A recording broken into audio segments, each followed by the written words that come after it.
Office আদালতে যে সমস্ত আপনাদের এলাকা তো ফুটপাতের চাঁদাবাজি থেকে বড় চাঁদাবাজি দেখে আছে আছে না? এই যে রেজিস্ট্রি অফিস আছে না? চুপ্পু সাহেব যখন এসে গেছে তখন মন্ত্রী শপথটা বাদ যাবে কেন?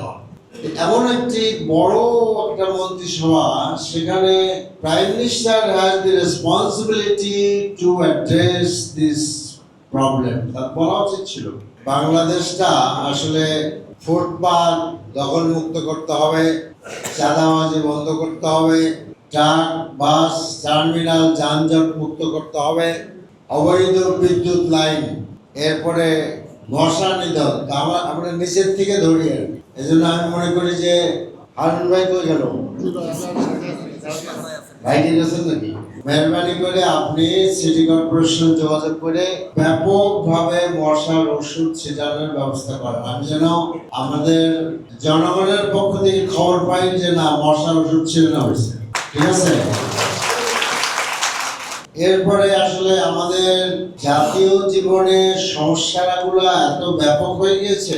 আপনারা বলতেছেন যে চাঁদাবাজি বন্ধ করতে হবে, কিন্তু বাংলাদেশের একজন মন্ত্রী, তিনি সড়ক এবং রেল মন্ত্রী, আরো কয়েকটা মন্ত্রণালয়ের দায়িত্বে আছেন, তিনি মন্ত্রিত্ব গ্রহণ করেই প্রথম যে কথাটা বললেন, সমঝোতার ভিত্তিতে যদি কিছু লেনদেন হয় সেটা চাঁদাবাজি হবে না। এখন আমি মনে করছিলাম ব্যক্তিগতভাবে যে আসলে মিডিয়ার সামনে বক্তব্য রাখা কঠিন, মিডিয়ার ভাইরা এগুলা না বুঝলেও আমরা বুঝি, যখন বলি তখন না বুঝলেও পরে বুঝি। তাই ভাবলাম যে কথাটা যখন বলেই ফেলছে উনি হয়তো সংশোধনী দিবেন, কিন্তু দেখা গেল তিনি সংশোধনী দেন নাই, বরঞ্চ নানান ভাবে সেটার পক্ষে কথা বলতেছে। এবং বাংলাদেশের সমস্ত আপনার অফিস আদালতে যে সমস্ত আপনাদের এলাকা তো ওই ফুটপাতের চাঁদাবাজি থেকে বড় চাঁদাবাজি দেখে আছে আছে না?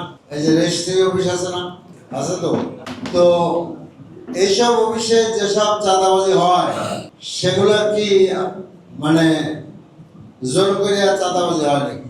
পরিস্থিতি এমন তৈরি হয়ে থাকে যে না দিলে কাজ হয় না, আপনাকে দিতেই হবে, না দিলে আপনার কাজ হবে না। হ্যাঁ, এবং আমি এটাও ভাবছিলাম যে একজন মন্ত্রী, প্রায় 50-এর উপরে মন্ত্রী, গতকালকেও একজন মন্ত্রী হয়েছে, আমরা একজনের টের পাইছি, একজন টের পাইনি। এদিকে সংসদ হচ্ছে চলতেছে, ওদিকে মন্ত্রী হচ্ছে, আর সহ্য হচ্ছে না আর কি, এক্ষুনি হইতে হবে। চুপ্পু সাহেব যখন এসে গেছে তখন মন্ত্রী শপথটা বাদ যাবে কেন?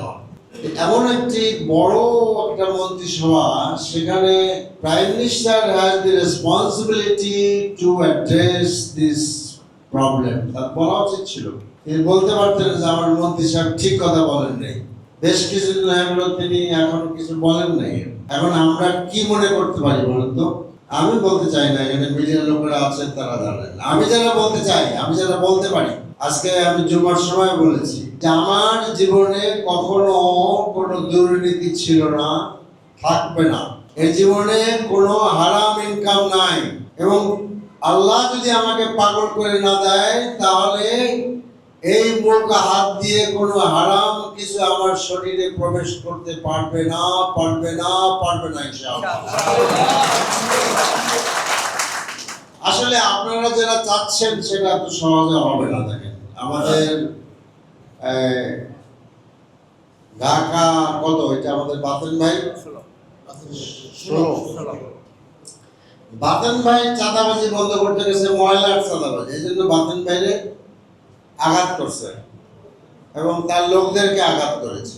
কাজেই আসলে বিষয়টা এমন হয়েছে যে মানুষ যদি কখনো ড্রেনের মধ্যে পড়ে যায়, সিচুয়েশন চিন্তা করেন কাল্পনিকভাবে, যে পুরা শরীরে ড্রেনের মধ্যে ডুবে গেছে এবং আপনার মুখটা, নাকটা, চোখটা খালি বাইরে আছে, আপনি মনে করতেছেন যে ভালো তো আছি, খাইতেও পারি, নিঃশ্বাসও নিতে পারি, চোখও দেখতে পারি, আর যা কিছু আপনার হাগামতা দরকার সেটাও করতে পারবে না। কিন্তু এই যে মায়ের রমজানের সময় আমার তো মনে হয় যে বেরোজগার এখানে কেউ নেই, এবং সকলেই আমরা নামাজ পড়ছি, রোজা রাখি, তারাবি নামাজ পড়তেছি, কিন্তু মনে রাখতে হবে যে আপনার শরীরে যদি হারাম ইনকাম থাকে আপনার কোনো ইবাদত কোনোদিন কবুল হবে না।